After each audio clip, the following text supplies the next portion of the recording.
2021 সালে ইউটিউব দেখে বাসার ছাদে কয়েকটি প্লাস্টিকের ক্রেটে ছোট পরিসরে বাহারি রঙিন মাছের চাষ শুরু করেন ঠাকুরগাঁও পৌর শহরের সরকাপাড়া এলাকার বাসিন্দা গোলাম মুর্তজা।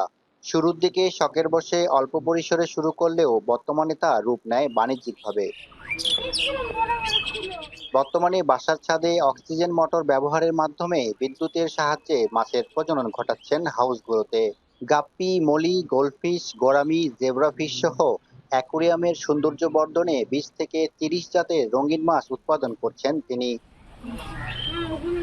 উৎপাদিত প্রতি পিস মাছ 10 টাকা থেকে শুরু করে 300 টাকা পর্যন্ত দরে বিক্রি করছেন বাসা ও নিজের প্রতিষ্ঠান থেকে। আর শখের এসব মাছ ক্রয়ে দূর দূরান্ত থেকে ছুটে আসছেন ক্রেতারা। এখানে আসছি নতুন ধরনের মাছ দেখার জন্য, এবং আমিও চিন্তা ভাবনা করতেছি যে আমিও এটা নিয়ে কাজ করব আর কি। এটা আরো অনেক দূর সরে যাক, আমাদের জন্য অনেক ভালো হবে, ছেলেদের জন্য আমরাও শিখবো এটা। এই যে প্রক্রিয়াটা যেন অব্যাহত থাকে এবং অন্যান্য আশেপাশে যারা যেন ফলো আপ করে। আর দেখতেও ভালো, আমরা পাড়া প্রতিবেশী আমরা মোটামুটি সবাই খুব খুশি। মাছ চাষে আগ্রহ প্রকাশ করে পরামর্শ নিচ্ছেন এই উদ্যোক্তার কাছে।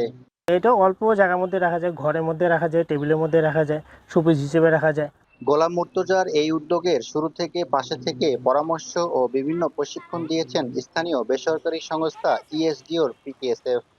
আমাদের যারা তরুণ উদ্যোক্তা আছে ওদেরকে বিভিন্ন প্রশিক্ষণের মাধ্যমে এবং আমরা সার্বক্ষণিক ফিল্ড পর্যায়ে ওনাদেরকে বিভিন্ন ধরনের অসুখ বিসুখ মাছের আবার বিভিন্ন ধরনের পানির যে পরীক্ষাগুলো সেগুলো আমরা করি এবং প্রয়োজনীয় সমস্যা থাকলে সেগুলো আমরা সমাধান করার চেষ্টা করি।